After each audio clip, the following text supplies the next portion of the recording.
We were so excited when my twin sister and I announced our pregnancies together at the family dinner, but 3 months later, when I delivered early, everything I believed about my marriage shattered in one moment. My name is Natalie Chun. I'm 29 years old, and I have a twin sister named Nicole. We're identical twins, same dark hair, same brown eyes, same height, same laugh. Growing up in Portland, Oregon, people could never tell us apart. Even our parents sometimes mixed us up when we were kids. But we were different where it mattered. Nicole was the outgoing one, always the center of attention at parties, always making friends instantly. I was quieter, more reserved, the one who preferred small gatherings and meaningful conversations. Nicole went into sales and became a real estate agent. I became a pediatric nurse at Oregon Health and Science University Hospital. Despite our differences, we were close. Best friends, really. We talked every day. We knew everything about each other's lives. When one of us hurt, the other felt it. That's just how it was with us. Before we continue, if you're enjoying this story, I'd really appreciate it if you could hit that like button and subscribe to the channel. It helps me keep sharing these stories. And please, drop a comment letting me know where you're watching from. I love hearing from you. I met my husband, Marcus, 4 years ago at a hospital charity event. He was there representing his architecture firm. They donated money to fund a new pediatric wing. He was 31, tall, with kind eyes and an easy smile. We started talking at the bar, and he made me laugh. Really laugh, in a way I hadn't in a long time. Marcus was different from the men I'd usually dated. He was stable, grounded, ambitious, but not arrogant. He asked thoughtful questions. He remembered details. On our third date, he brought me flowers. Not roses, but peonies, because I'd mentioned once that they were my favorite. We dated for 2 years before he proposed. It was simple, romantic, just the two of us on a weekend trip to Cannon Beach. He got down on one knee in the sand as the sun was setting and asked me to be his wife. I said yes, without hesitation.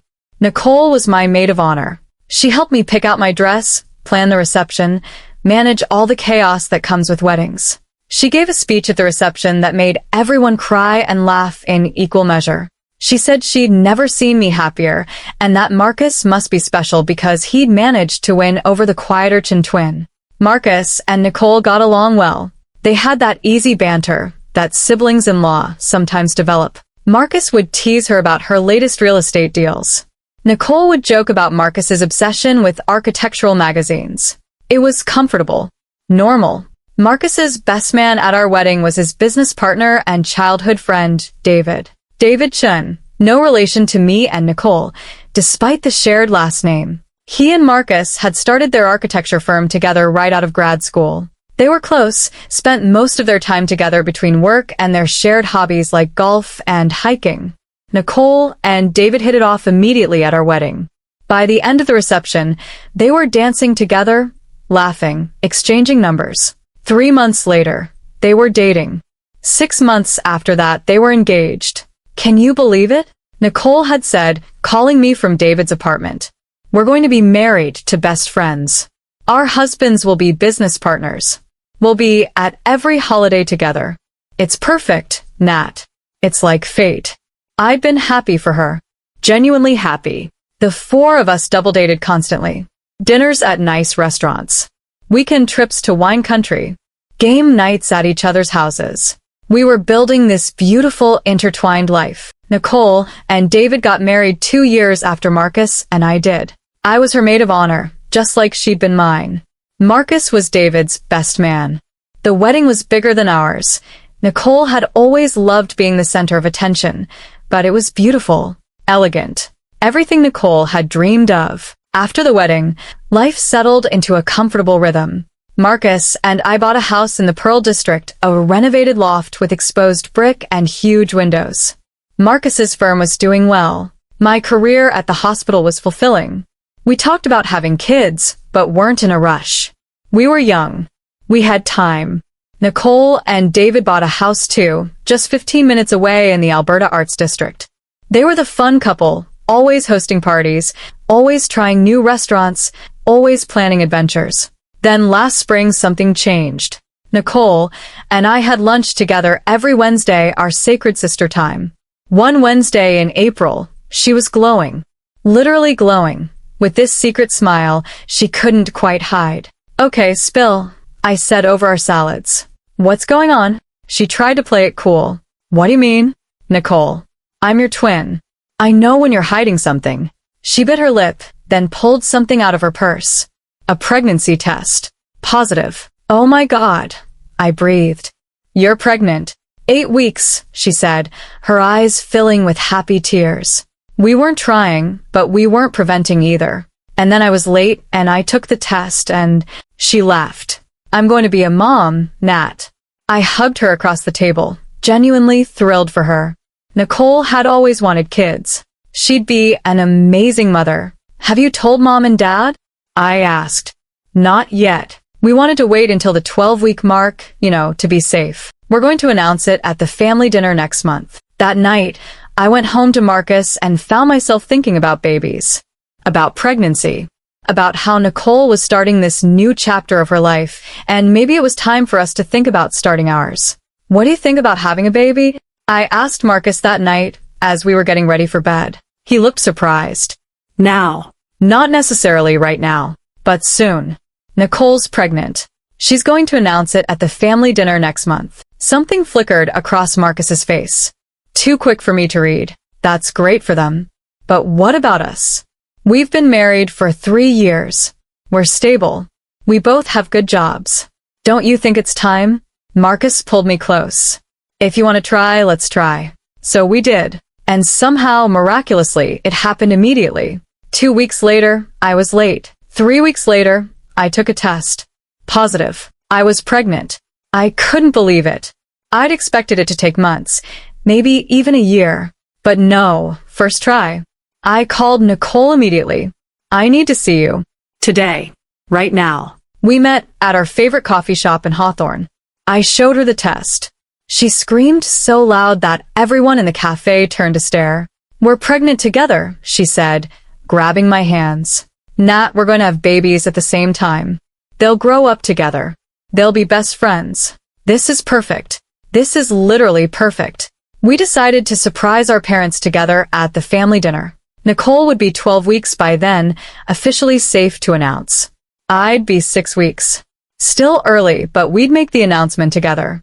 Twin sisters, pregnant together. Our parents would lose their minds. The family dinner was at our parents' house in Lake Oswego, the house where Nicole and I had grown up. Mom had cooked her famous pot roast. Dad had opened a nice bottle of wine, which Nicole and I both conspicuously declined, dropping our first hint. Marcus and David were there, of course. My older brother Ryan and his wife. Everyone gathered around the dining table, talking and laughing. After dinner, Nicole and I stood up together. She grabbed my hand and squeezed. "We have an announcement," Nicole said, her voice bright with excitement. "Actually, we have 2 announcements," I added. Mom's eyes widened. "Oh my God. I'm pregnant," Nicole said. 12 weeks. Due in October. The table erupted in cheers. "And I'm pregnant too," I said. 6 weeks. Due in November. More cheers. Mom started crying. Dad hugged both of us at once. Ryan was laughing, saying something about how we twins always had to do everything together. I looked at Marcus. He was smiling, clapping along with everyone else. But something was off. His smile didn't quite reach his eyes. And when he caught me looking at him, he glanced away quickly. Beside him, David was beaming, pulling Nicole into a hug, kissing her forehead. I pushed the unease aside. Marcus was probably just processing. Pregnancy was a big deal. He'd be excited once it sank in. The next few weeks were a blur of doctor's appointments, pregnancy apps, buying prenatal vitamins. Nicole and I texted constantly, comparing symptoms. She had morning sickness. I was exhausted all the time. We traded tips and complaints and excitement. At 8 weeks, I went in for my first ultrasound. Marcus came with me. We held hands in the darkened room as the technician moved the wand over my belly. "There's the heartbeat," she said, and turned up the volume. The sound filled the room. Fast, strong, beautiful. Our baby's heartbeat. I looked at Marcus. Tears were streaming down his face. "That's our baby," he whispered. Maybe I'd been wrong to worry. He was here. He was emotional. He was in this with me. At 10 weeks, Nicole called me in a panic. I'm spotting. "It's probably nothing, but David's at work and I'm scared. Can you come over?" I drove to her house immediately. We called her doctor, who said light spotting was normal but to come in if it got heavier. I stayed with her all afternoon, keeping her calm, making her tea, telling her everything would be okay. When David got home that evening, he was frantic with worry. He hugged Nicole, checked on her constantly, called the doctor himself just to hear it from them directly. He was devoted, attentive, the perfect soon-to-be father. I went home to Marcus and told him about the scare. He was sympathetic but distracted, working on plans for a major project his firm had just landed. I understood. Work was demanding. He had deadlines.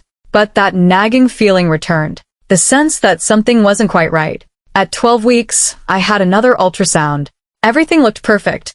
The baby was growing well, heartbeat strong.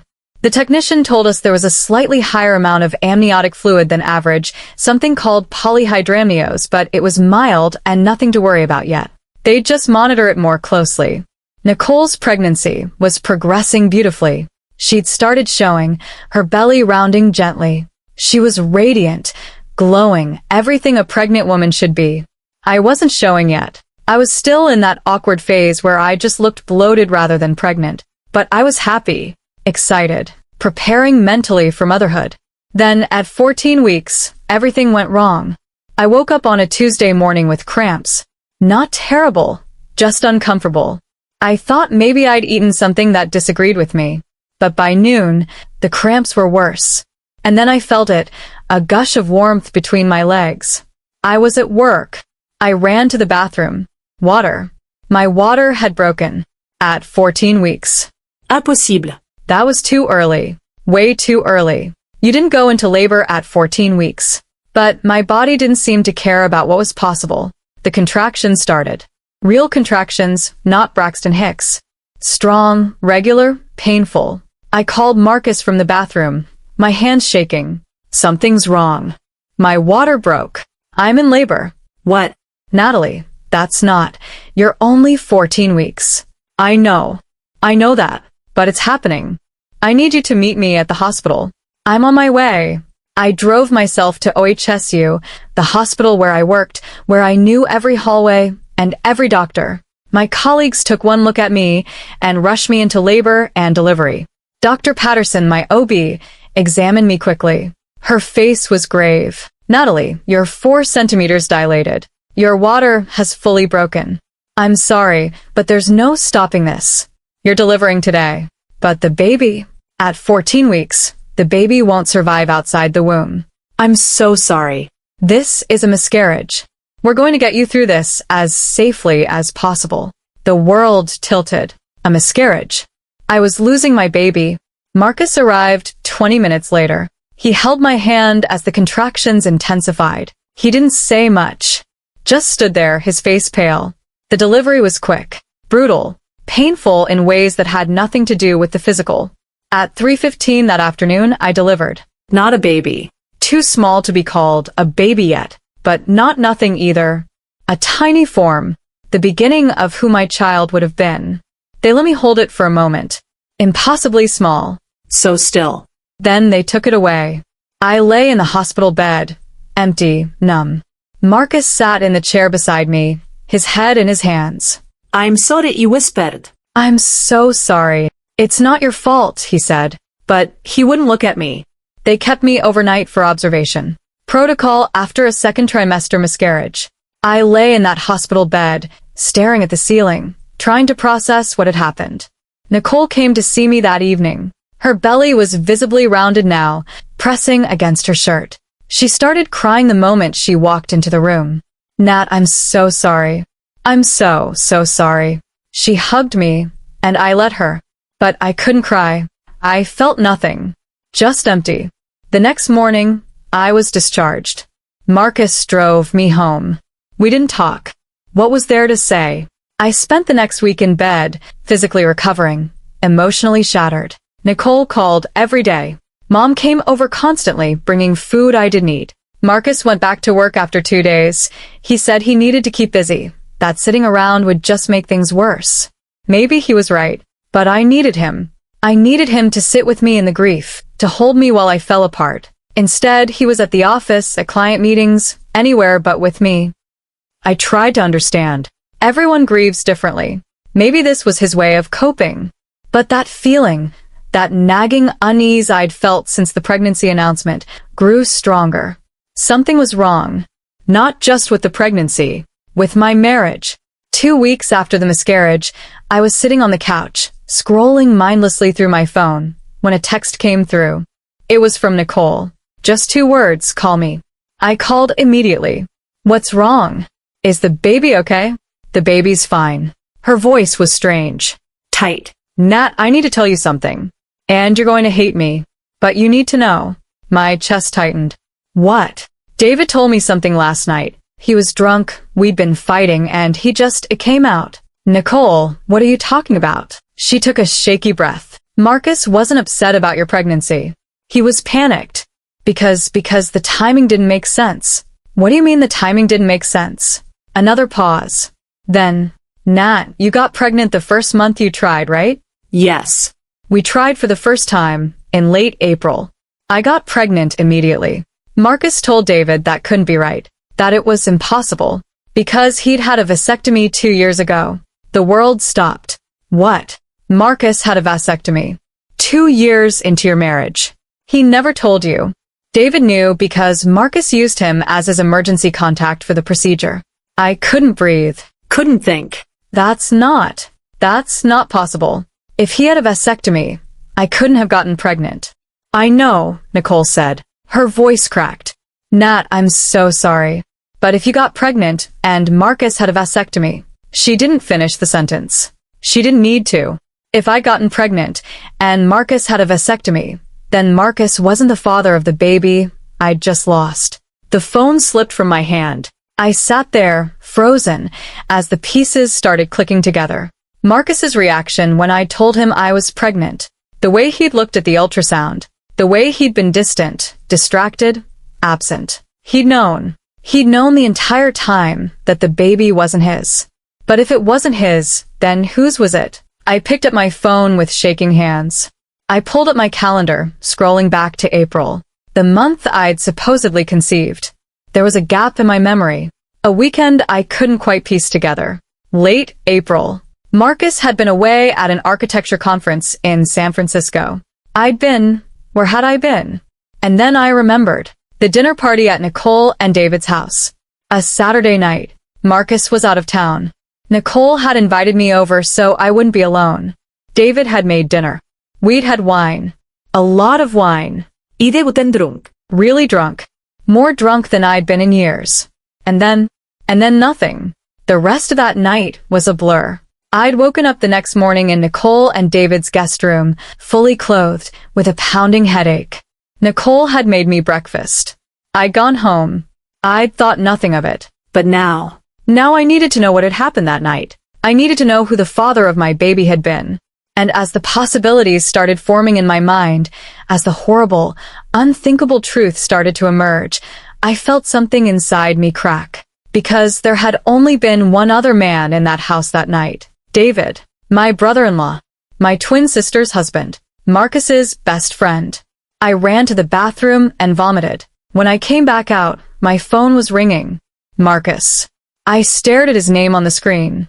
My husband. The man who'd had a vasectomy and never told me. The man who'd let me believe our marriage was based on truth when it was built on lies. I answered. Hey, he said. Just checking in. How are you feeling? I know, I said. My voice was cold. Dead. You know what? About the vasectomy. Silence. Long, heavy silence. Natalie, you had a vasectomy 2 years ago. You never told me.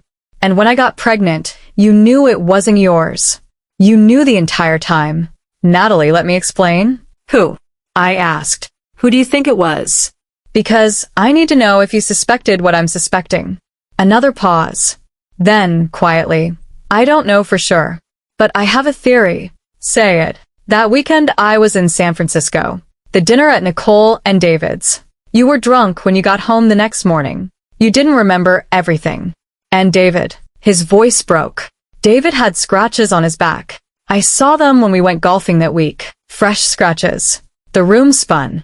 Did you ask him? I whispered. No. Because if I asked, I'd have to admit I'd had a vasectomy.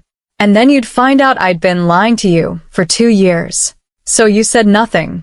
You let me believe everything was fine. You let me go through that pregnancy, that miscarriage, thinking you were the father. You let me grieve a baby that might have been your best friend's child with your wife. I'm sorry, Marcus said. Natalie, I'm so sorry. Where are you right now? I asked. At the office. Go to David. Ask him. Find out for sure. Because I need to know. And then, I took a breath. Then we're going to figure out what the hell we do next. I hung up. I sat on my couch in the empty house, in the ruins of my marriage, and I tried to process what was happening. My husband had lied to me for years. My sister's husband might have. I couldn't even think the word. Rape? It had to be rape. I'd been too drunk to consent. But had anything even happened? Was this all speculation? I needed answers. I needed truth. I needed to know what had happened that night. But part of me didn't want to know. Because once I knew, there would be no going back. My marriage would be over. My relationship with Nicole might be destroyed. The beautiful, intertwined life we'd built.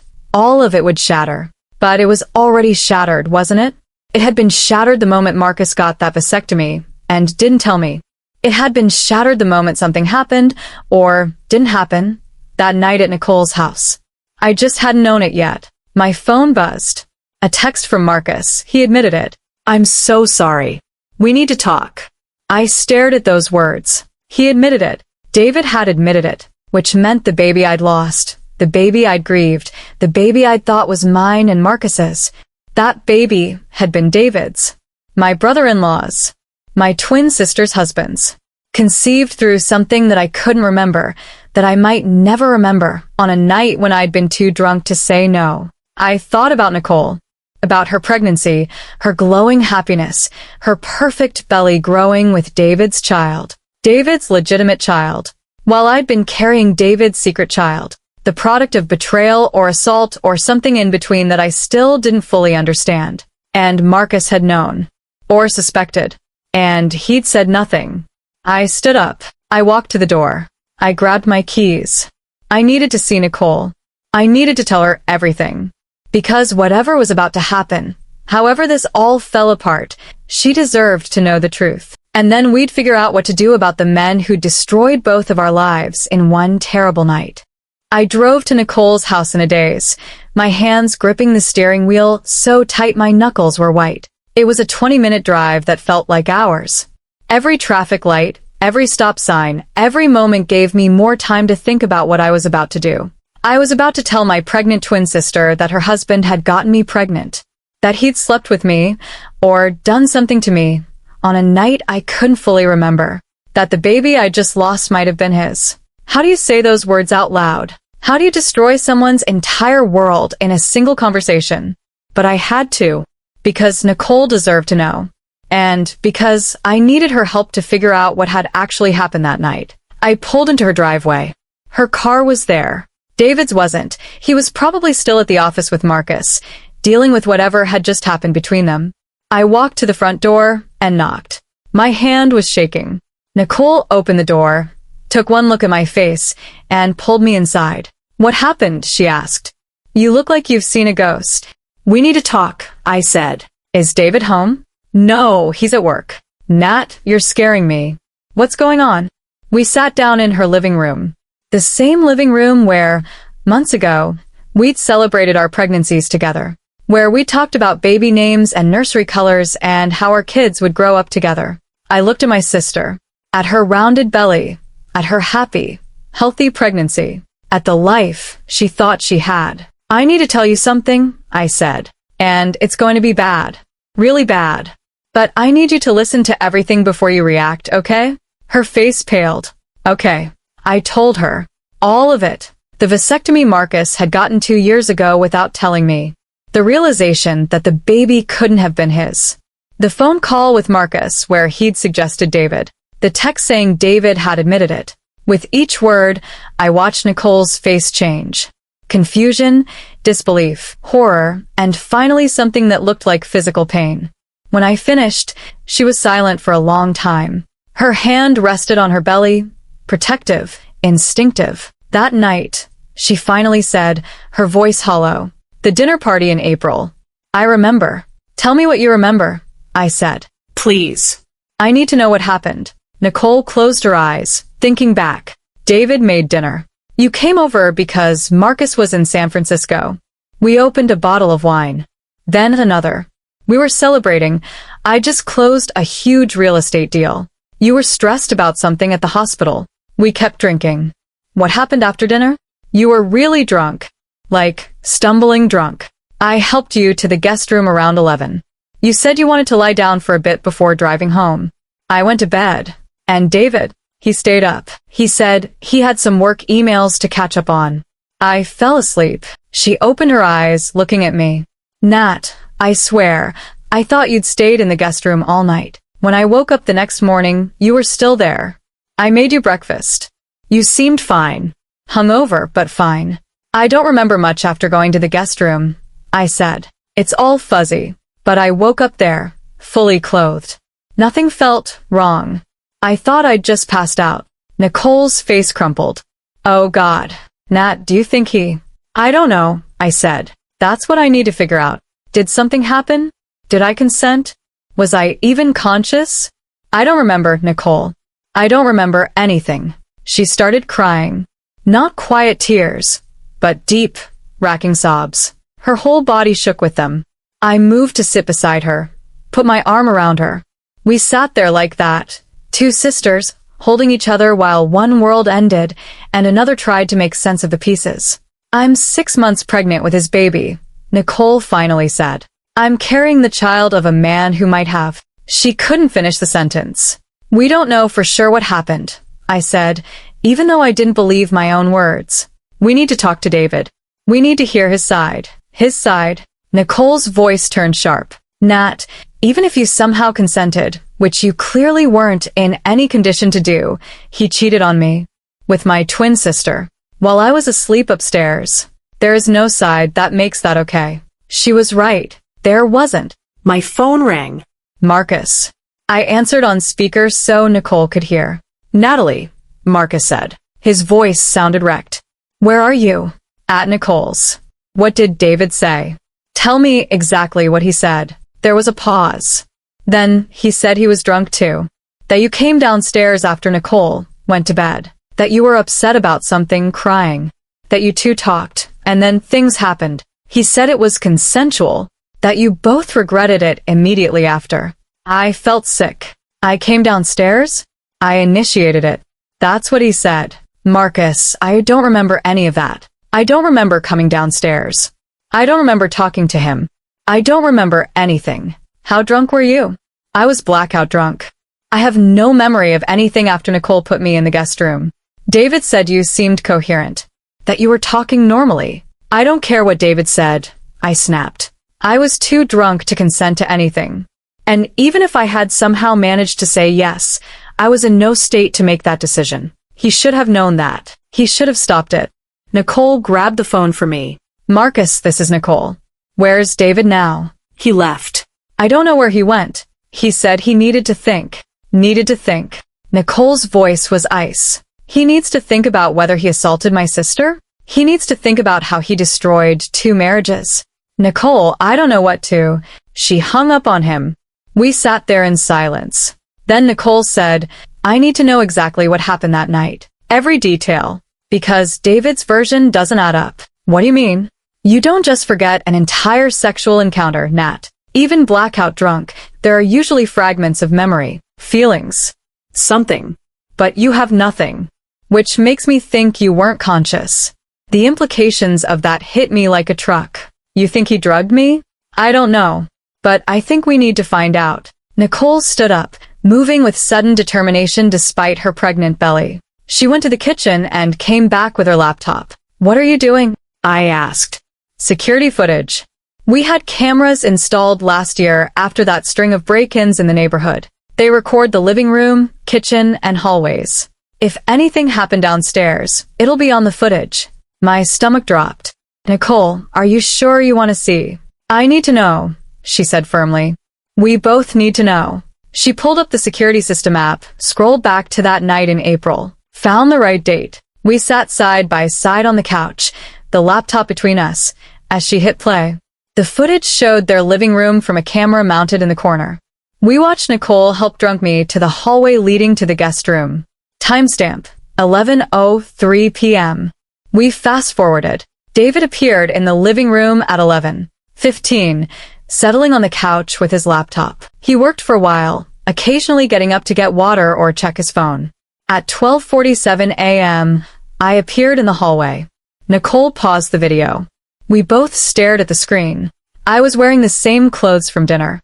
I was walking slowly, carefully, like someone trying very hard not to fall over. I came into the living room. Nicole hit play. On the video, I said something to David. We couldn't hear audio. The cameras didn't record sound. David looked surprised to see me. He stood up. We talked. I was swaying slightly. He reached out to steady me. Then I sat down on the couch. He sat beside me. We kept talking. You do look conscious, Nicole said quietly. You're talking, responding. But look at me, I said. I can barely sit up straight. We watched as video me leaned against David. He put his arm around me. Not sexual, at first. More like comforting. We sat like that for several minutes. Then I turned my face toward him. And then, Nicole gasped. On the screen, I was kissing David. Or, he was kissing me. It was hard to tell who initiated it, but it was happening. No, iba disparat. No, no, no. We watched as the kiss deepened. As David's hands moved. As I responded, or seemed to respond. As things progressed.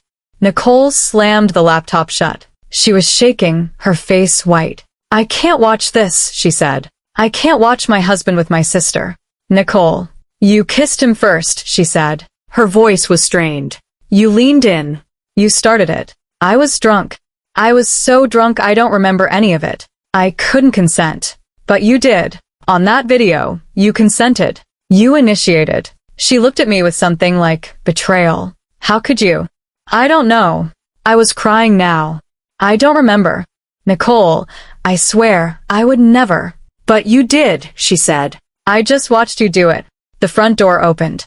David walked in, saw us sitting there with a laptop, and froze. Nicole, he said.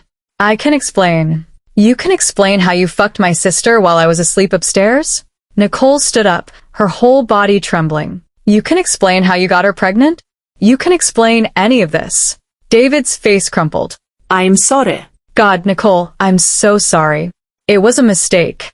A horrible, terrible mistake. A mistake. Nicole laughed, but there was no humor in it. A mistake is forgetting to pick up milk. This is. She couldn't find words big enough. I stood up too. David, I need you to tell me exactly what happened. Because I don't remember.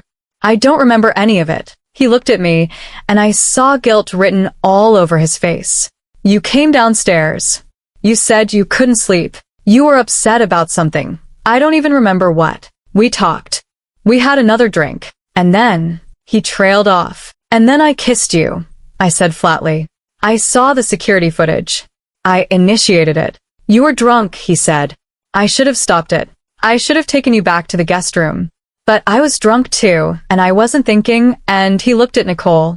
It meant nothing. I love you. Only you. Get out, Nicole said. Her voice was deadly quiet. Nicole, please. Get out of my house. Get out right now. Or I'm calling the police. This is my house too.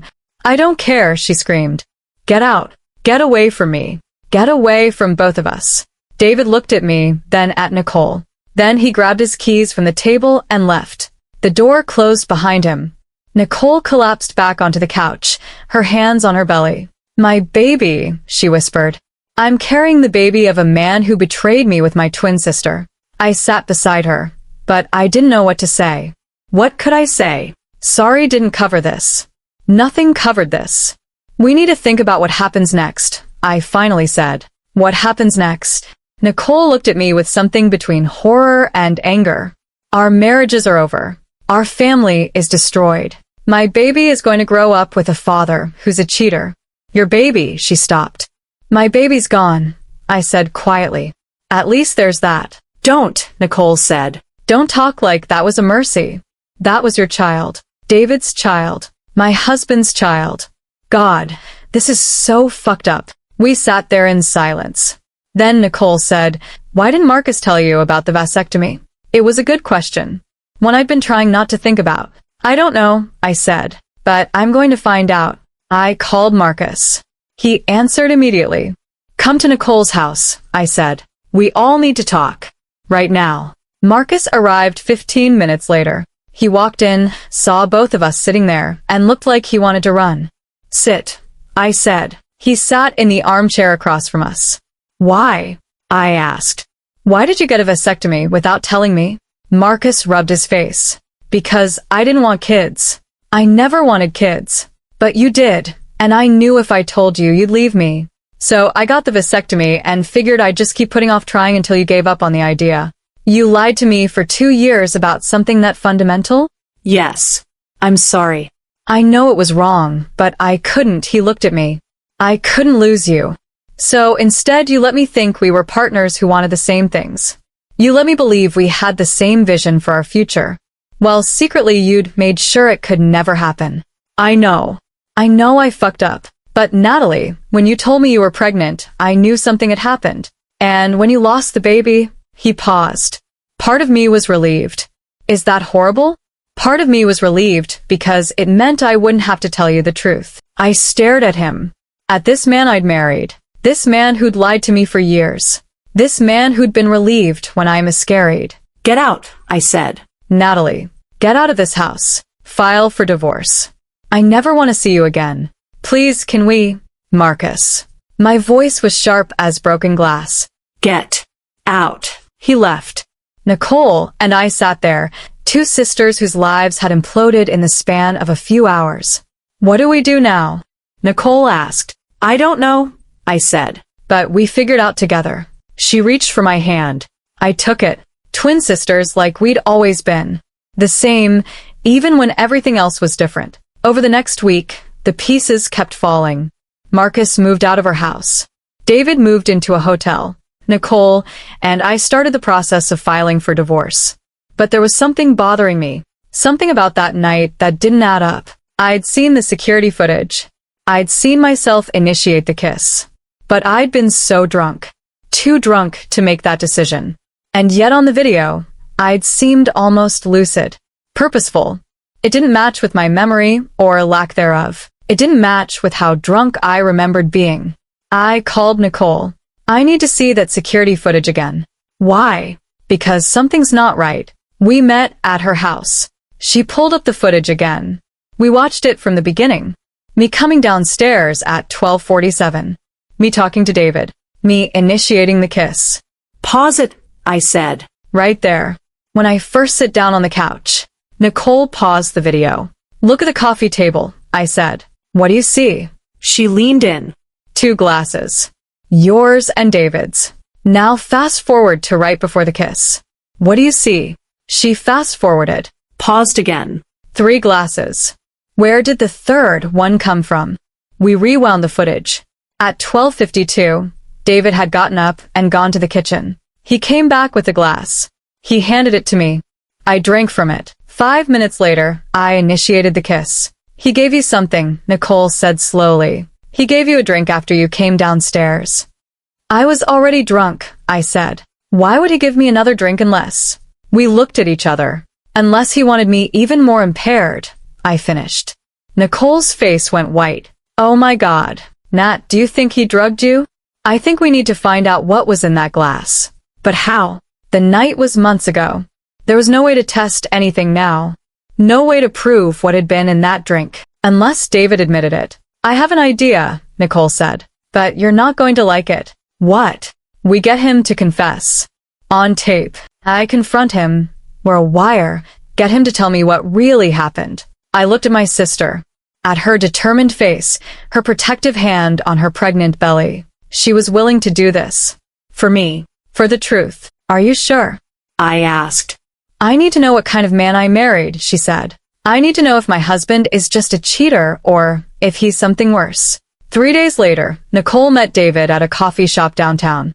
I was across the street in my car, listening through the wires she wore, recording everything. At first, they talked about the logistics of the separation, the house, the lawyer, the baby. David was apologetic, begging for forgiveness, saying it was a one-time mistake. Then Nicole said, I need to understand what happened that night. I need you to tell me everything. I already told you. No. Everything. Because Natalie doesn't remember. At all. And that doesn't make sense unless she was more impaired than you're saying. There was a pause. Then David said, she was really drunk. How drunk? Blackout drunk, probably. Then how could she consent to anything? Another pause. Longer this time. David, Nicole said, her voice hard. What did you do? I gave her a drink, he finally said. When she came downstairs, she was upset, crying. I thought it would calm her down. What kind of drink? Whiskey. And I put something in it. Just a little bit. Just to help her relax. My hands clenched on the steering wheel. What did you put in the drink? Nicole asked. Ambien. Just one pill.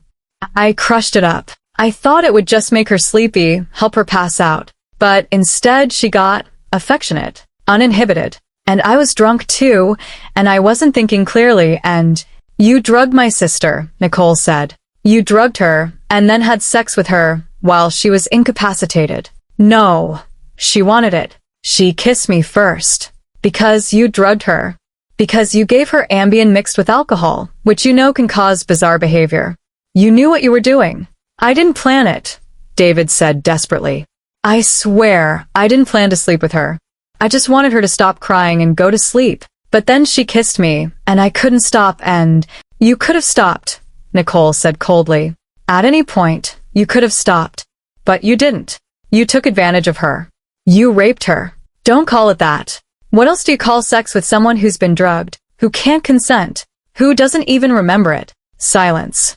Then Nicole said, that baby she was carrying, that was your baby. The baby she lost. That was your fault too. I know, David said. His voice broke. I know. I'm sorry. God, Nicole, I'm so sorry. Sorry doesn't fix this, Nicole said. Nothing fixes this. She stood up and walked out of the coffee shop. I watched her cross the street toward my car. She got in, took off the wire, and handed me the recording device. We got it, she said. We got him admitting everything. I stared at the recorder. Evidence. Proof. David's confession that he drugged me, that he did sex with me while I was incapacitated, that he knew I couldn't consent. What do we do with this? I asked. Nicole looked at me. We go to the police. We file charges. We make sure he faces consequences. Nicole, he's the father of your baby. I know. Her voice was steady. But he's also a rapist. And I'm not going to protect a rapist, even if it means my child grows up without a father. I looked at my sister, at her strength, her resolve, her absolute refusal to accept what had happened to me. Okay, I said. We go to the police. But before we could, my phone rang. It was Marcus. Natalie, he said. You need to know something. About David. About that night. What? He told me something. Years ago, after a business dinner. He was drunk. He said he'd always wondered what it would be like to be with you. To see if you were the same as Nicole. He was obsessed with the twin thing. The idea of being with both of you. My stomach turned. He said it was just a fantasy. That he'd never act on it. But now. Marcus paused. I think he did. I think he engineered that whole night. I think he planned it. Why are you telling me this now? Because you need to know what he is. What he's capable of. Marcus's voice was heavy. I should have warned you years ago. But I thought it was just talk. I thought he'd never actually. He trailed off. I hung up and told Nicole what Marcus had said. She was quiet for a long time. Then she said, he planned it. The whole thing. Getting me drunk so I'd go to bed early. Keeping you downstairs. Drugging you. All of it. He planned to rape you. We don't know that for sure. Yes, we do, Nicole said. We know exactly what he is. We went to the police that afternoon. We filed a report. We turned over the recording. We told them everything.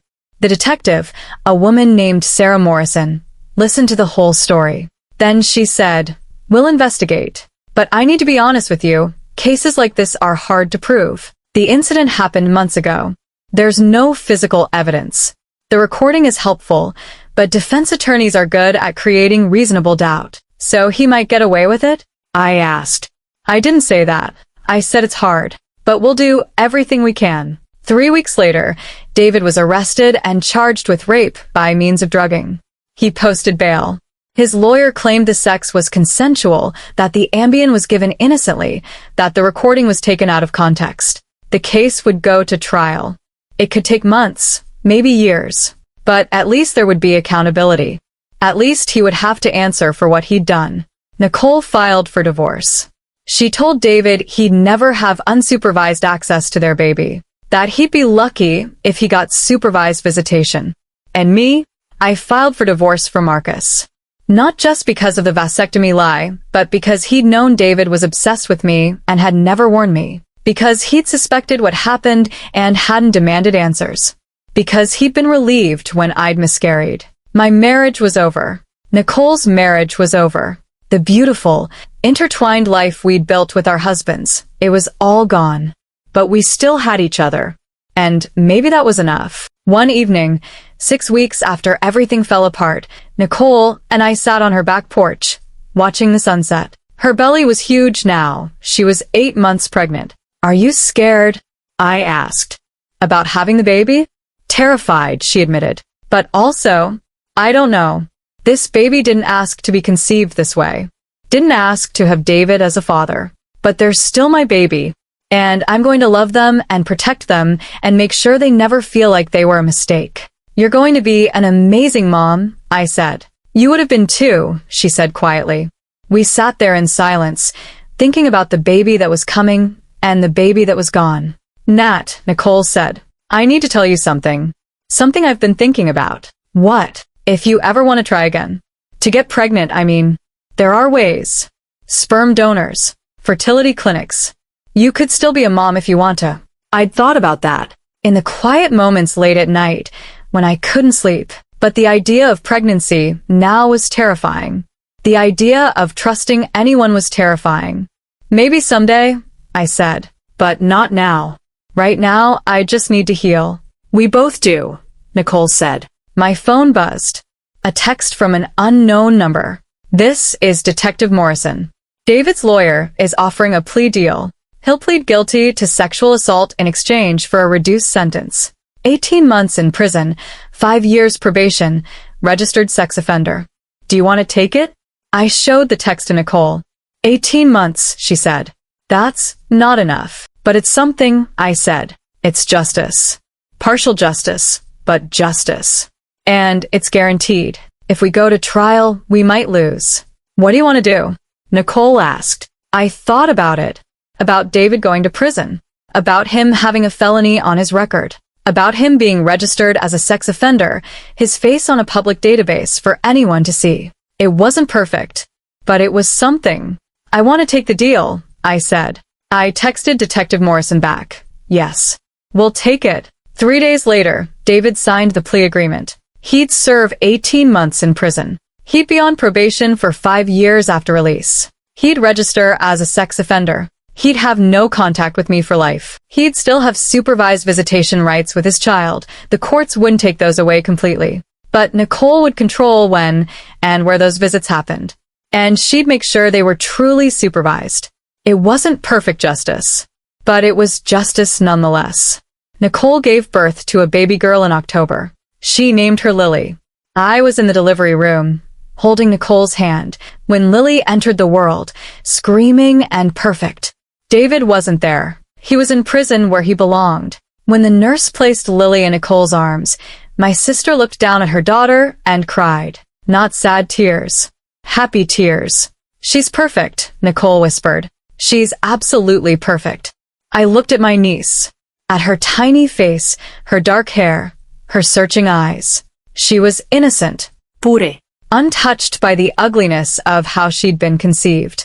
"She is perfect," I agreed. And in that moment, I realized something. The baby I'd lost would have been Lily's half-sibling. would have grown up alongside her, would have been part of our lives forever, a permanent reminder of that terrible night. Maybe it was better that baby was gone. Maybe it was a mercy I hadn't seen before. Or maybe I was just trying to find meaning in loss, trying to make peace with something that would never fully make sense. Either way, I had Lily now, my niece, a piece of light in all this darkness. Nicole stayed with me for the first month after Lily's birth. We took care of the baby together, feeding her, changing her, walking her around the house at 3 a.m. when she wouldn't sleep. It was exhausting. It was beautiful. It was healing. And slowly, day by day, we started to put the pieces of our lives back together. But there was still one more thing I needed to do. One more person I needed to confront. Marcus. Because while David had drugged me and assaulted me, Marcus had lied to me for years. Had stolen my choice about having children. Had known David was obsessed with me and said nothing. Had suspected I'd been assaulted and stayed silent. Marcus had his own sins to answer for. And I was ready to make him answer. 2 months after Lily was born, I finally felt ready to face Marcus. Not to reconcile. That ship had sailed the moment I learned about the vasectomy. But to get answers. Real answers about why he'd lied, what he'd been thinking, and how he could live with himself knowing what David had done to me. I asked him to meet me at a neutral location, a quiet park near the Willamette River, where we used to walk on Sunday mornings when we were first married. Back when I thought I knew him. Back when I thought our marriage was built on truth. He was already there when I arrived, sitting on a bench overlooking the water. He looked thinner than I remembered, worn down. Good, I thought. He should feel the weight of what he'd done. I sat down beside him, keeping distance between us. Thank you for meeting me, he said quietly. I didn't do it for you, I said. I did it for me. Because I need closure. I need to understand how the man I married could lie to me for years about something so fundamental. Marcus was quiet for a moment. Then he said, I never wanted to be a father. My dad was terrible, distant, critical, always disappointed in me. I was terrified I'd turn into him. So when you and I started getting serious and you talked about wanting kids someday, I panicked. But I loved you. I couldn't lose you. So I told myself I'd change my mind. That maybe if I loved you enough, I want children too. But you didn't change your mind. No. The more you talked about it, the more certain I became that I couldn't do it. Couldn't be a father. Couldn't bring a child into the world, knowing I'd probably mess them up the way my dad messed me up. He looked at me. The vasectomy seemed like the solution. If I couldn't get you pregnant, you'd eventually give up on the idea. We'd find other ways to build a meaningful life together. That wasn't your decision to make alone, I said, my voice hard. You took away my choice. You let me believe we were partners with shared goals when you'd already decided you'd never give me what I wanted. I know it was wrong. But Natalie, I couldn't lose you. You are the best thing that ever happened to me. I thought if I just waited long enough, you decide you didn't need kids, that I'd be enough. I'm not some project you get to manage, I said. I'm not a problem you get to solve by lying. I'm a person. And you treated me like I didn't deserve to make my own informed decisions about my life. You're right, he said. Everything you're saying is right. I was selfish and cowardly, and his voice broke. I'm sorry. I'm so sorry. I looked at him, at the tears on his face, the genuine remorse. Part of me wanted to believe he was truly sorry, that he understood the magnitude of what he'd done. But sorry wasn't enough. When I got pregnant, I said, and you knew it wasn't yours. Why didn't you say anything? Marcus was quiet for a long time. Then, because I was a coward, because telling you would mean admitting the vasectomy. Admitting I delete. And I thought maybe, God, this sounds so stupid now, but I thought maybe we could just pretend. Maybe you'd never find out. Maybe the baby would be born, and you'd be so happy that you'd never question it. You were going to let me raise David's child thinking it was yours? I don't know. I wasn't thinking clearly. I was panicking. Every day that went by, I knew I should tell you, but I couldn't find the words. And then you lost the baby, and I thought. He trailed off. You thought you were off the hook, I finished. You thought the problem had solved itself. Yes, he admitted. And I hate myself for that. For being relieved. For not telling you even then when you needed support the most. I failed you, Natalie. In every way a husband can fail a wife, I failed you. I stood up. You did. And I want you to understand something, Marcus. It's not just the vasectomy. It's not just the lying. It's what you knew about David. Marcus's face went pale. I told you. You told me he'd mentioned a fantasy about me. Years ago. When he was drunk. I crossed my arms. But I've been thinking about that. How close you two were. How much time you spent together. And I don't believe that was the only time he said something. I think he talked about me more than you're admitting. I think you knew he was obsessed, and you did nothing. Marcus looked away. Tell me the truth, I demanded. All of it. How long was David obsessing over me? He was quiet for so long I thought he wouldn't answer. Then, finally, since our wedding. Since the first time he met Nicole and realized you were identical. He was fascinated by it. By the idea that there were two of you. He'd make comments sometimes when we were alone. About how lucky I was. About whether you and Nicole were the same in bed. About whether I'd ever gotten confused and kissed the wrong twin. My stomach turned. And you never told me.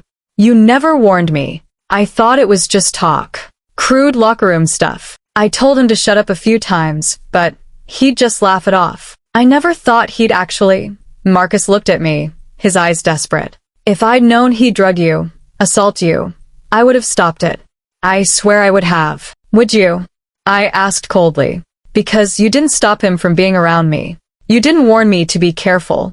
You just let him be part of our lives. Let him get closer to me. Let him marry my sister. You enabled all of it. I didn't know.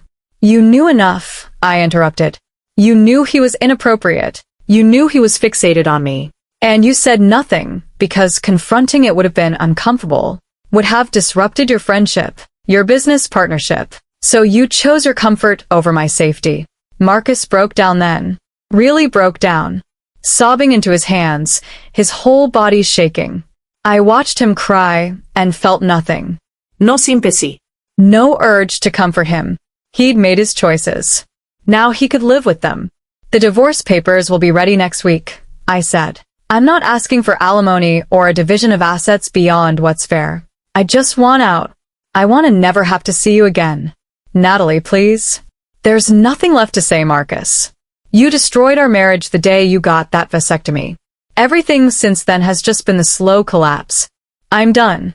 We're done. I walked away and didn't look back. David's sentencing hearing was scheduled for early December. By then, he'd been in county jail for 2 months awaiting the formal sentencing. Nicole and I both submitted victim impact statements. I wrote about the violation, the loss of memory and agency, the miscarriage, the trauma of not knowing what had happened to me. Nicole wrote about the destruction of her family, the betrayal, the fear she felt knowing her daughter's father was capable of such violence. The day of the hearing, Nicole and I sat in the courtroom together. David was brought in wearing an orange jumpsuit, his hands cuffed. He looked diminished. Smaller somehow. His lawyer sat beside him, professional but resigned. The plea deal was already signed. This was just the formality. The judge, a woman in her 60s with steel gray hair, read through the charges. Sexual assault by means of administering a drug. The plea agreement. 18 months in state prison, 5 years probation, lifetime registration as a sex offender. Then she asked if we wanted to read our statements aloud. Nicole stood first. She walked to the podium, her statement in trembling hands, and looked directly at David. You are my husband, she said, her voice steady despite the tears on her face. I trusted you. I loved you. I thought we were building a life together. And while I was pregnant with your child, while I was asleep in our bed, you drugged my sister and assaulted her. David wouldn't meet her eyes. You took away her ability to consent. You violated her in ways that can never be undone. And then you let her believe it was consensual. You let her blame herself. You let months go by while she was pregnant with your child, never telling her the truth. Nicole's voice strengthened. That child, the baby she lost, that was your daughter too. Your second daughter. And you killed her with your actions. With your drugs and your violence and your lies. So, when you sit in prison for the next 18 months, I want you to think about that. I want you to think about the baby who's gone because of you. And I want you to think about Lily, the daughter you'll barely know, who will grow up understanding that her father is a rapist. She sat down. The courtroom was silent. Then the judge looked at me. Miss Chen, would you like to read your statement? I stood, walked to the podium, looked at David for the first time since the arrest. He was crying. Good. I don't remember what you did to me, I said. I don't remember the assault. I don't remember consenting to something I was too impaired to consent to. That's what you stole from me. Not just my agency in that moment, but my memory. My ability to know my own story. I paused, letting that sink in. For months, I blamed myself. I thought I'd gotten drunk and made a terrible mistake. I thought I'd betrayed my sister and my marriage in a moment of weakness. I carried that guilt through my pregnancy, through my miscarriage, through the darkest period of my life. And you let me. You watched me suffer and said nothing. My voice hardened. You're going to prison for 18 months. That's not enough. It will never be enough, but it's something. And when you get out, when you have to register as a sex offender, when you have to tell potential employers and neighbors and anyone who Googles your name what you did, I hope you feel a fraction of the shame I felt. I hope you understand what it's like to have your story defined by someone else's violence. I sat back down. Nicole grabbed my hand and squeezed. The judge sentenced David to the agreed-upon terms. 18 months in Oregon State Correctional Institution, 5 years supervised probation upon release, mandatory sex offender registration, no contact with me for life, supervised visitation only with his daughter. David was led away in handcuffs. I watched him go and felt something inside me loosen. Not relief, exactly. Not closure, but something like it. Justice. Imperfect, incomplete justice. But justice nonetheless. After the hearing, Nicole and I went to lunch at a quiet restaurant in downtown Portland. Lily was with Nicole's mom for the day, giving us time to process. How do you feel? Nicole asked. Angry, I said honestly. Still angry. He's going to be out in 18 months, maybe less with good behavior. And I'll be dealing with this for the rest of my life. I know. Nicole's hand rested on mine. But he'll be dealing with it too. Every job application. Every background check. Every time someone searches his name online. He'll never escape what he did. Will that be enough? I asked. I don't know, she admitted. Maybe nothing would be enough. But it's more than a lot of survivors get. She was right about that. I'd read the statistics. Most sexual assaults never even get reported. Most rapists never face consequences. At least David would go to prison. At least there would be a record of what he'd done. It wasn't justice in the pure sense, but it was something. Over the next few months, I started therapy. Real, intensive therapy with a counselor who specialized in sexual assault trauma. I talked about the assault, the miscarriage, the dissolution of my marriage. I cried. I raged. I grieved. Slowly, painfully, I started to heal. I also quit my job at the hospital. I couldn't go back to the place where I'd worked when everything fell apart. Instead, I took a position at a smaller clinic closer to Nicole's house. Fewer hours, less stress, more time to focus on my own recovery. Nicole and I saw each other almost every day. I helped with Lily, feeding her, changing her, playing with her. Being her aunt gave me a sense of purpose I desperately needed. Lily was 6 months old when Nicole asked me something I'd been dreading. David's lawyer reached out, she said. He's served 4 months of his sentence.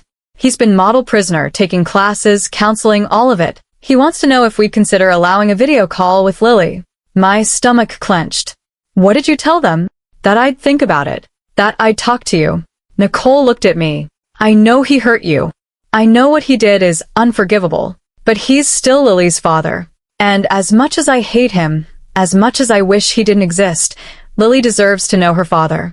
Even if he's a monster. Do you want to allow the call? I asked. Nicole was quiet for a long time. I don't know. Part of me wants to say no. Wants to protect Lily from ever knowing him. But the other part, she looked at her daughter, sleeping peacefully in her crib. The other part thinks about Lily growing up, about her asking questions about her dad, about her maybe resenting me if I kept him away completely. This isn't about me, I said. This is about you and Lily. Whatever you decide, I'll support it. Are you sure? Because I don't want to hurt you, Nicole. I took her hand. What David did to me doesn't change the fact that he's Lily's father. You get to decide what kind of relationship, if any, he has with her. And whatever you choose, I'll understand. Nicole decided to allow supervised video calls once a month. Short calls, 15 minutes, with a social worker present, recorded for safety. David could see Lily, hear her voice, watch her grow. But he couldn't touch her, couldn't hold her, couldn't be part of her daily life. It seemed like a reasonable compromise. Lily would know her father existed, but she'd be protected from him. The first call happened 2 weeks later. Nicole set up her laptop in the living room. I stayed in the kitchen, giving them privacy, but close enough to intervene if needed. I heard David's voice come through the speakers. Heard him say Lily's name. Heard him cry as he looked at his daughter for the first time in months. And I felt nothing. No anger, no sympathy. Just emptiness where strong emotions used to be. Maybe that was healing too. The ability to hear his voice without falling apart. Marcus tried to contact me several times during this period. Texts asking how I was doing. Emails saying he missed me. One voicemail where he cried and apologized again. I blocked his number. Blocked his email. Told my lawyer to tell his lawyer that all communication should go through legal channels only. I didn't owe Marcus anything. Not forgiveness. Not updates. Not even acknowledgement. He'd made his choices. Now he could live with the consequences. The divorce was finalized in February, 8 months after everything fell apart. I kept the house.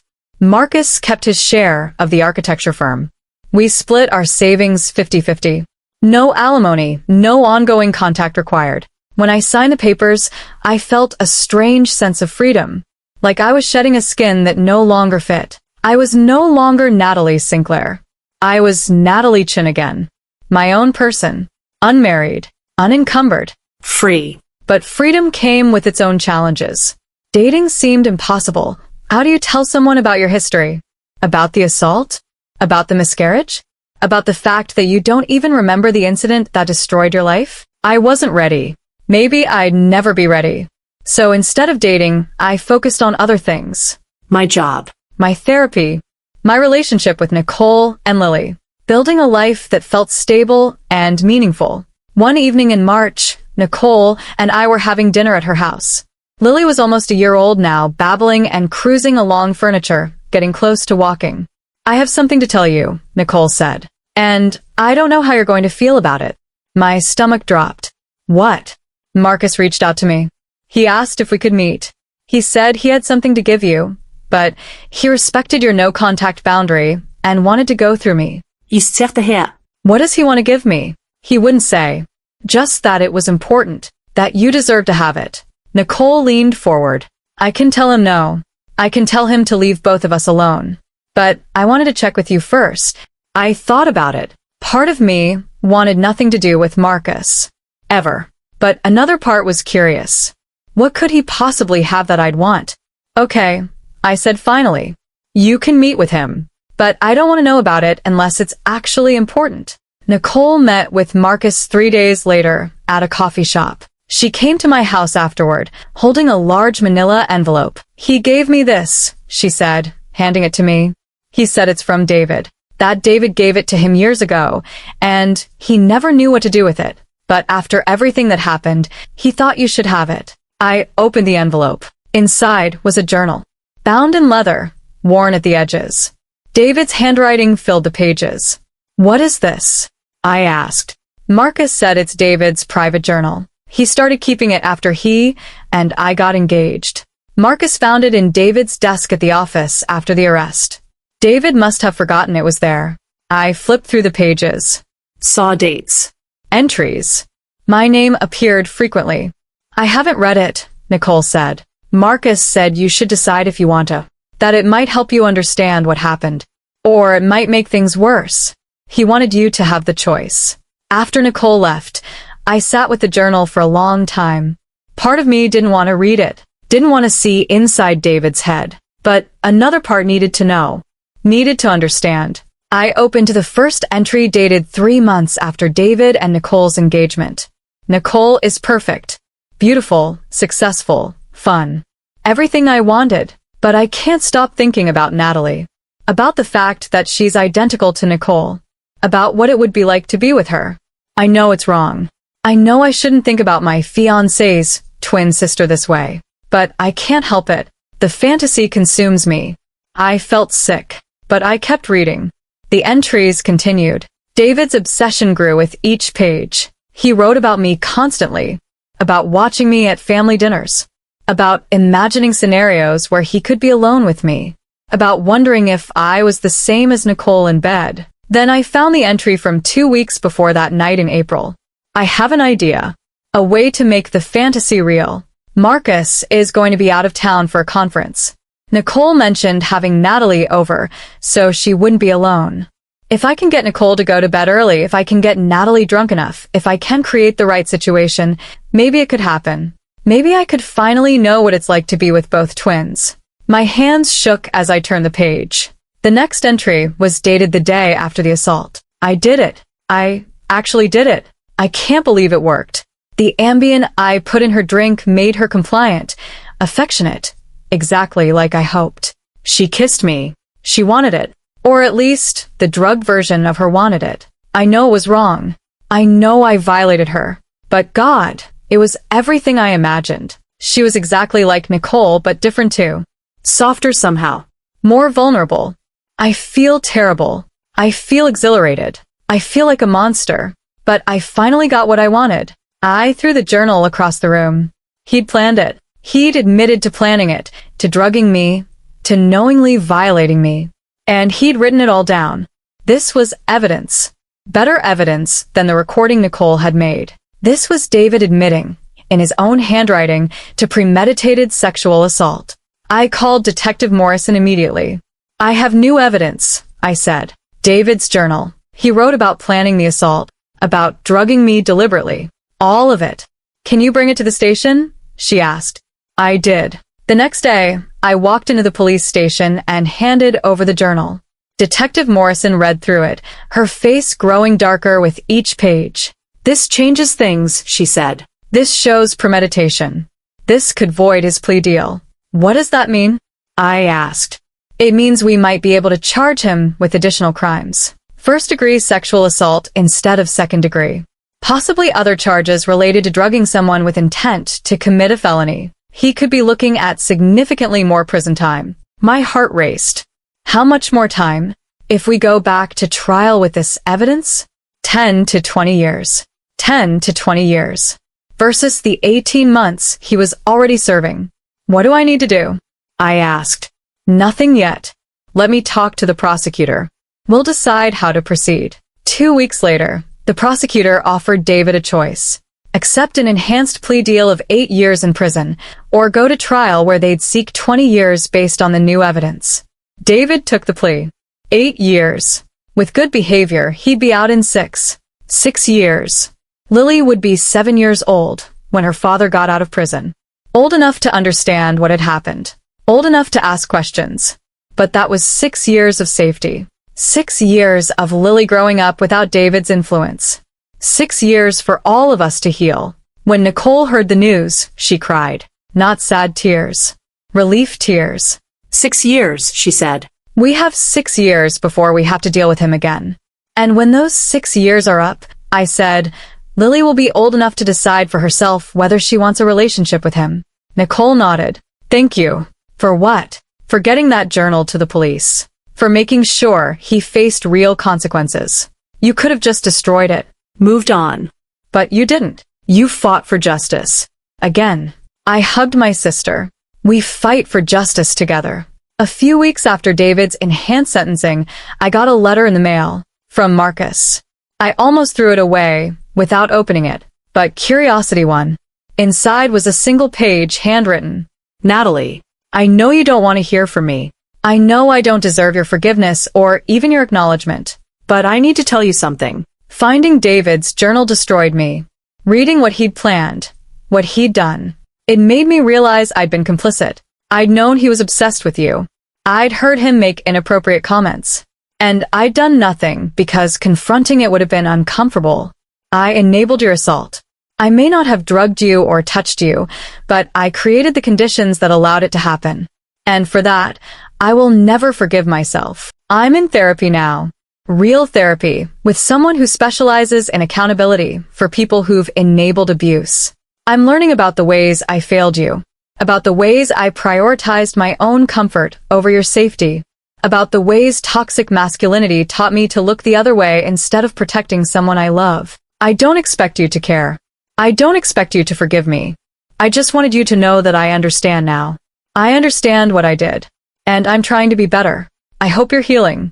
I hope you're finding peace. You deserve all the happiness in the world. Marcus. I read the letter 3 times. Then I put it in a drawer and tried not to think about it. Marcus was in therapy. He was learning accountability. Good for him. But that didn't change what he'd done. It didn't erase the years of lies. It didn't undo the harm. Maybe someday I'd be able to forgive him. Maybe someday I'd be able to see his growth as genuine. But not now. Not yet. For now, I just needed to focus on myself, on healing, on building a life that felt safe and meaningful. That life looked different than I'd imagined. No husband, no children of my own. But I had Nicole. I had Lily. I had my job helping children at the clinic. I had friends and family, and a future that was entirely my own to shape. It wasn't the life I'd planned, but maybe it was the life I needed. 1 year after the assault, a year marked by trauma and loss, but also by justice and healing, I stood in Nicole's backyard watching Lily take her first steps. She wobbled, arms outstretched, determined. And when she finally walked 3 whole steps before falling into Nicole's arms, we both cheered. She did it, Nicole said, tears streaming down her face. She walked. I picked up Lily and spun her around. She giggled, delighted. And in that moment, holding my niece, celebrating her milestone, I felt something I hadn't felt in a long time. Hope. Not the naive hope of someone who believed the world was fair, but the hard-won hope of someone who'd survived the worst and was still standing. I'd been violated. I'd been betrayed. I'd lost a baby and a marriage. I'd watched my sister's life implode. I'd fought for justice in a system that rarely delivers it. And I'd survived. We'd survived. David was in prison. Marcus was in therapy. Nicole and I were rebuilding our lives. Lily was growing up healthy and loved. It wasn't perfect. It wasn't what we'd planned, but it was something. And for now, that was enough. But there was still one more thing I needed to do. One more step in my healing journey. One more way to take back control of my story. And that's when I decided to do something I never thought I'd have the courage to do. The thing I needed to do, the final step in taking back my story, was something I'd never imagined myself capable of before the assault. But trauma has a way of clarifying what matters, of showing you who you really are beneath the polite, accommodating surface.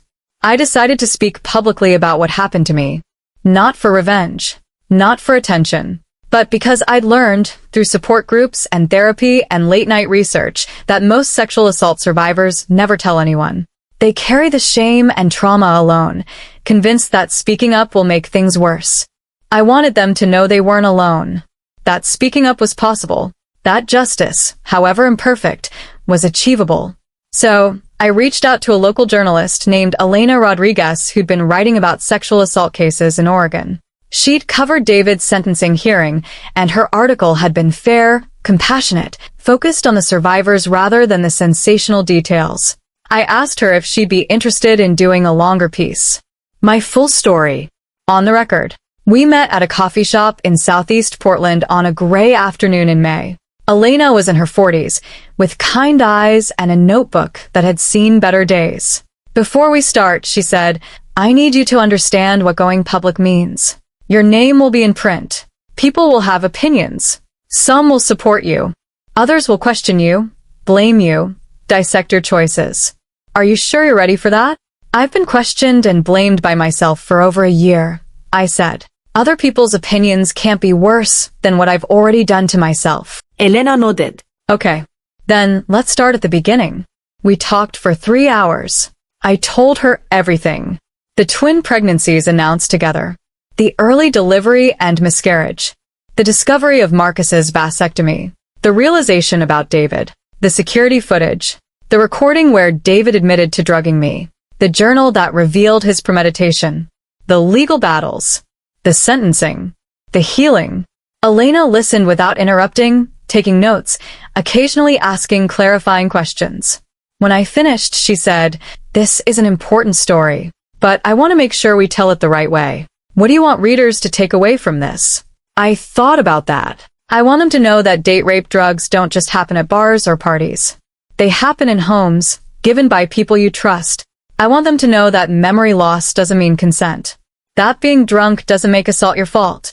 And I want them to know that even when the system fails, and it often does, fighting back is still worth it. And what about the pregnancy? The miscarriage? Do you want to talk about that? Yes, I said, because I want people to understand the full impact. David didn't just assault me. He got me pregnant. And then I lost that baby. I'll never know if the stress of the assault contributed to the miscarriage. I'll never know if carrying my rapist's child somehow affected my body's ability to sustain the pregnancy. Those are questions I'll live with forever. Elena's article ran 2 weeks later. It was front page in the local section of the Oregonian with a photo of me and Nicole together, holding Lily. The headline read, "Twin sisters fight back after sexual assault and betrayal." The article was everything I'd hoped for. Fair, detailed, focused on the broader issues while telling my specific story. Elena had interviewed other sexual assault survivors, legal experts, and advocates. She'd put my experience in context. The response was immediate and overwhelming. My phone exploded with messages. Some were supportive, friends, family, acquaintances telling me I was brave. Some were from strangers who'd experienced similar assaults, thanking me for speaking up. Some were from advocacy groups asking if I'd be willing to speak at events. And some were cruel. Anonymous messages calling me a liar, a whore, an attention seeker. People questioning why I'd been drinking, why I'd gone to my sister's house alone, why I hadn't fought back harder. I'd expected the cruelty. It still hurt, but it didn't break me. Because for every hateful message, there were 10 supportive ones. For every person who blamed me, there were dozens who believed me. 3 days after the article ran, I got a call from a woman named Dr. Sarah Kim. She ran a nonprofit called Voices Heard, which provided legal support and advocacy for sexual assault survivors in Oregon.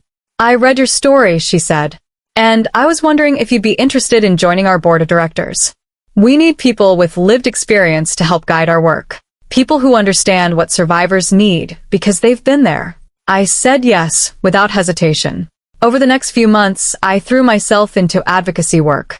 I attended board meetings, helped develop new programs, spoke at fundraisers. I used my nursing background to consult on trauma-informed care protocols. I used my story to raise awareness and funds. It was exhausting, triggering at times, but also deeply fulfilling. I was turning my trauma into purpose, helping other survivors navigate the system I'd fought through. Nicole watched this transformation with something like awe. One evening, as we sat on her back porch watching Lily play in the grass, she said, "I don't know how you do it. How you turn something so horrible into something meaningful." "I don't have a choice," I said. "I can either let it destroy me, or I can use it. Those are the only options." "That's not true," Nicole said gently.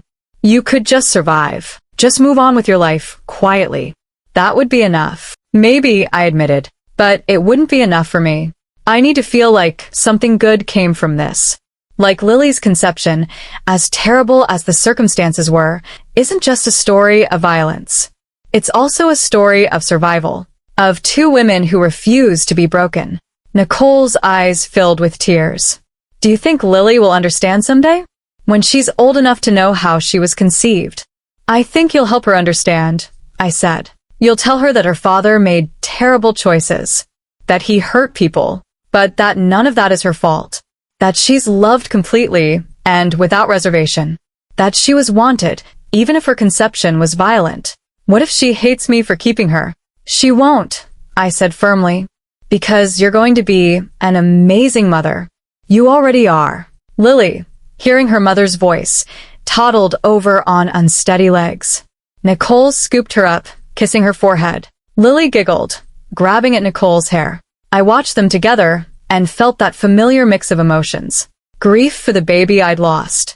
Gratitude for the niece I had. Hope for the future we were all building together. The advocacy work led to something unexpected, a speaking invitation. A national conference on sexual assault prevention wanted me to give a keynote address. 500 people, survivors, advocates, lawyers, law enforcement. They wanted me to tell my story and talk about systemic change. I was terrified, but I said yes. The conference was in Seattle in September, 18 months after the assault. Nicole came with me, bringing Lily. We made it a girls' trip, advocacy work mixed with sightseeing and good food.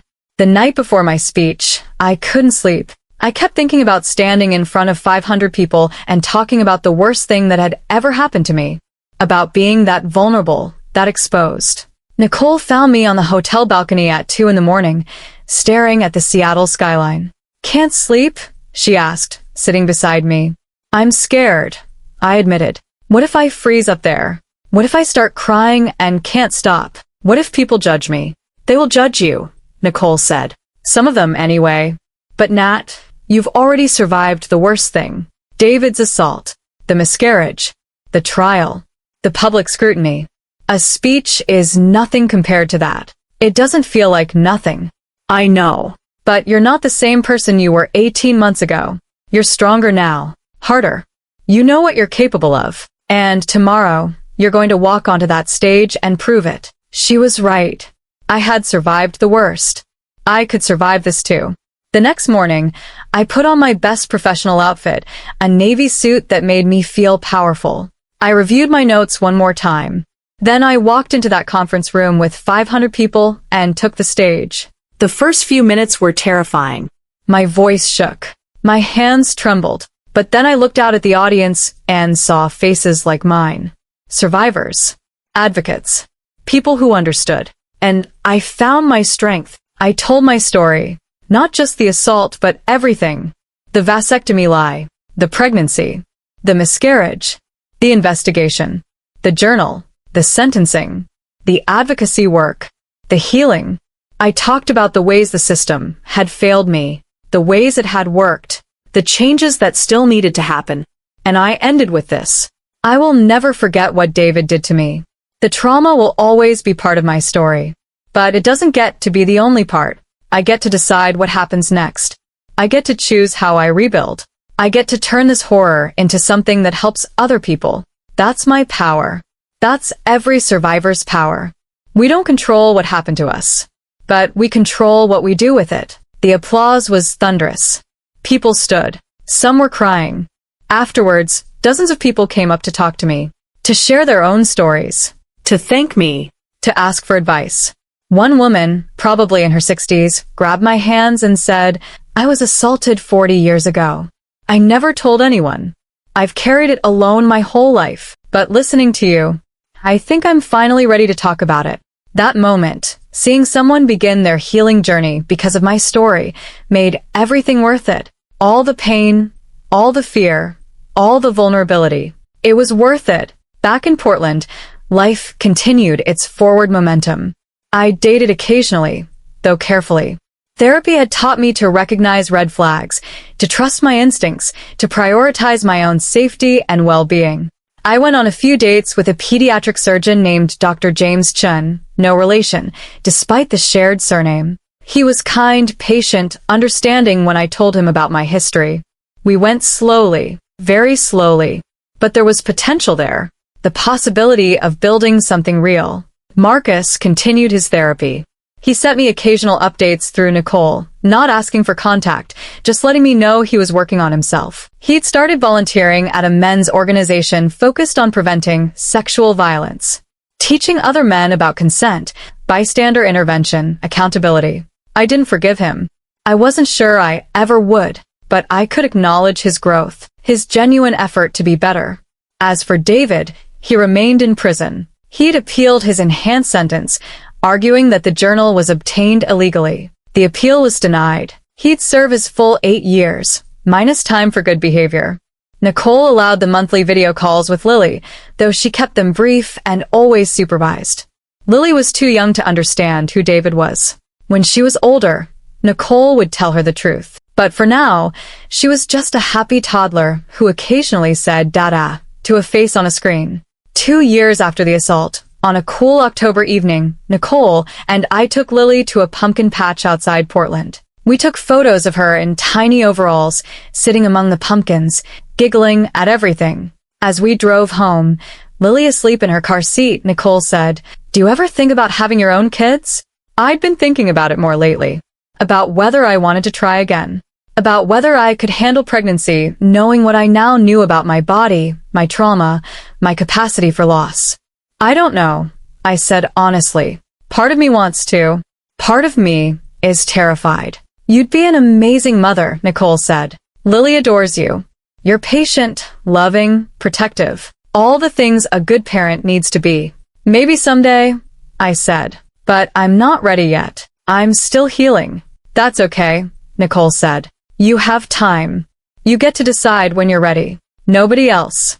That night, after dropping Nicole and Lily off, I went home to my quiet house. The house I'd lived in with Marcus, now reclaimed as solely mine. Ide radacurata, rearranja fornitura, painta valls. Made it feel like my space rather than our space. I made myself dinner. Poured a glass of wine. Sat on my couch scrolling through emails from voices heard about upcoming advocacy events. My phone buzzed with a text from James. Had a good time at dinner tonight. Want to do it again next week? I smiled and texted back. Yes. I'd like that. Small steps forward. That's all healing was. Small steps, day after day, building towards something that looked like a life worth living. 3 years after the assault, I got a letter from the Oregon Department of Corrections. David was up for parole. He'd served 4 years of his 8-year sentence. The parole board wanted to know if I wanted to submit a statement. I did. I wrote about the ongoing impact of the assault, the nightmares I still had, the hypervigilance in social situations, the difficulty trusting people, the ways trauma had reshaped my entire life. I wrote about Lily, now 3 years old, growing up without understanding why her father couldn't be part of her life. I wrote that David had shown no genuine remorse, that he'd continued to minimize his actions, blame alcohol and circumstances rather than taking full responsibility. I wrote that he should serve his full sentence. That 8 years wasn't enough for what he'd done, but it was what the system had given us, and he should serve every day of it. The parole board agreed. David's parole was denied. He'd serve at least 2 more years before becoming eligible again. When I told Nicole, she cried with relief. 2 more years, she said. Lily will be 5. Old enough to have some understanding. Old enough to decide for herself what kind of relationship she wants with him. And old enough to be protected if she decides she doesn't want one, I added. Nicole nodded. Thank you. For fighting. For never letting him off easy. We fight together, I reminded her. Always. 5 years after the assault, I stood in front of the Oregon State Legislature, testifying in support of a bill that would extend the statute of limitations for sexual assault cases. That would make it easier for survivors to report. That would require better training for law enforcement in trauma-informed investigation techniques. The bill had been inspired partly by my case. By the fact that if I hadn't found David's journal, if I hadn't had security footage, if I hadn't had the resources to hire lawyers and investigators, justice would never have been served. Most survivors didn't have those resources. Most cases didn't have that kind of evidence. The system needed to change. As I spoke to the legislators, telling my story one more time, advocating for systemic reform, I felt the weight of all the survivors who couldn't be there, who were too afraid, too traumatized, too under-resourced to fight. I spoke for them. For us. For the possibility of a world where assault survivors didn't have to be perfect victims with perfect evidence to see justice done. The bill passed. It wasn't everything we'd hoped for, but it was progress. Real, meaningful progress. 6 years after the assault, on a bright June morning, I married James Chun in a small ceremony in Nicole's backyard. Lily, now 6 years old, was our flower girl. She took her job very seriously, scattering petals with intense concentration. Nicole was my maid of honor, just like I'd been hers. But this time, the wedding wasn't shadowed by lies and hidden obsessions. This time, I knew exactly who I was marrying. James and I had been together for 3 years. He knew my history, my trauma, my triggers, and he loved me anyway. Not in spite of what had happened, but including it, accepting all of me. During the ceremony, as James and I exchanged vows, I looked at Nicole standing beside me, at Lily grinning in her fancy dress, at my parents crying happy tears in the front row. This was my family, built not just on blood, but on survival, on resilience, on the choice to keep going even when everything seemed broken. David was released from prison 8 years after the assault. By then, Lily was 8 years old. Nicole had explained, in age-appropriate terms, why her father had been gone, why he couldn't live with them, why their relationship would always be supervised. Lily had cried, processing emotions she didn't fully understand. But she had Nicole. She had me. She had a therapist who specialized in children of incarcerated parents. She would be okay. David's first supervised visit with Lily was awkward, painful. Lily didn't really know him. He was a stranger claiming to be her father. But Nicole honored the court order. Once a month, for 2 hours, in a supervised facility. It wasn't ideal, but it was reality. And Lily would navigate it with support and love and the knowledge that she was wanted, protected, valued. As for me, I continued my advocacy work. I spoke at conferences, testified at trials, consulted with law enforcement agencies. I helped launch a new program through Voices Heard that provided legal support and therapy for assault survivors in rural Oregon who couldn't access city resources. James and I talked about having children. I was still scared. The memory of the miscarriage haunted me. But I was also ready to try, ready to build the family I'd always wanted. When I got pregnant, this time with James's child, this time by choice, I was terrified and joyful in equal measure. Every doctor's appointment brought anxiety.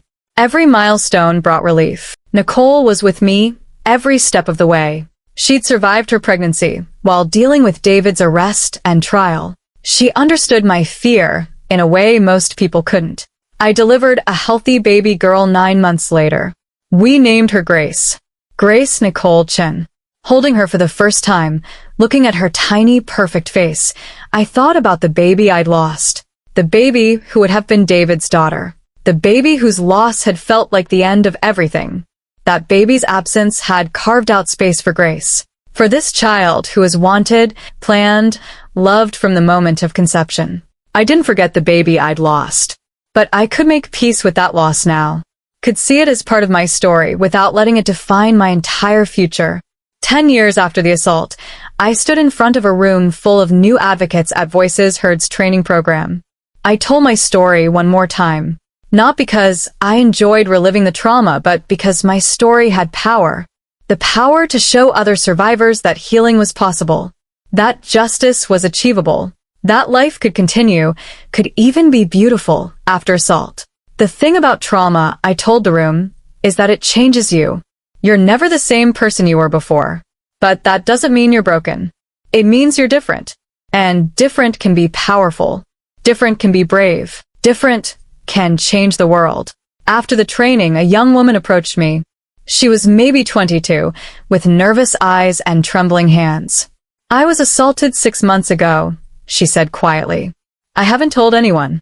I didn't think anyone would believe me. But, hearing your story, I think I'm ready to report it. Will you help me? I took her hands in mine. Yes. We'll help you. You're not alone. And that's what it was all about. Not revenge. Not even justice, really.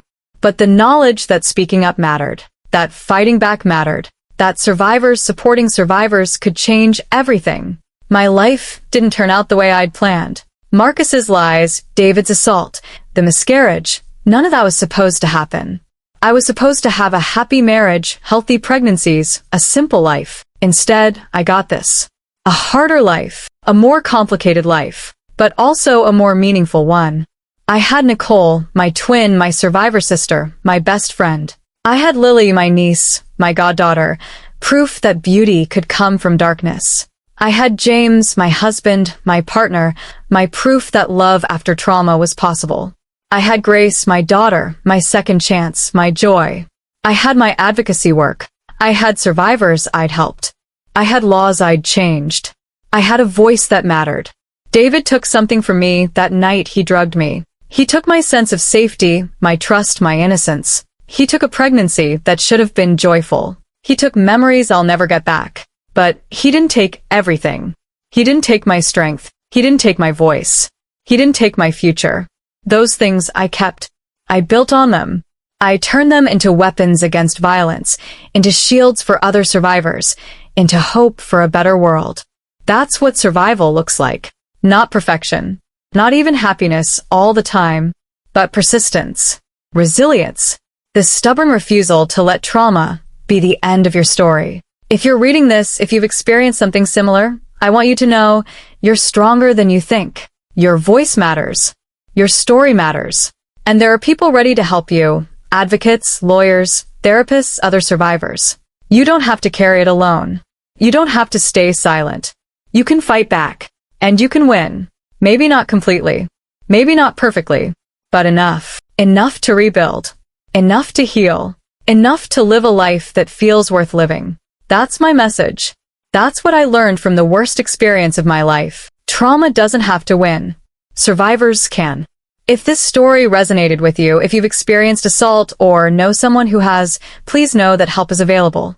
Organizations like RAINN, local sexual assault advocacy centers, and survivor support groups exist to help you navigate the aftermath of assault. You don't have to do it alone. If you want to hear more stories like this, if you want to see more survivors speaking up and fighting back, please subscribe to this channel. Share this story.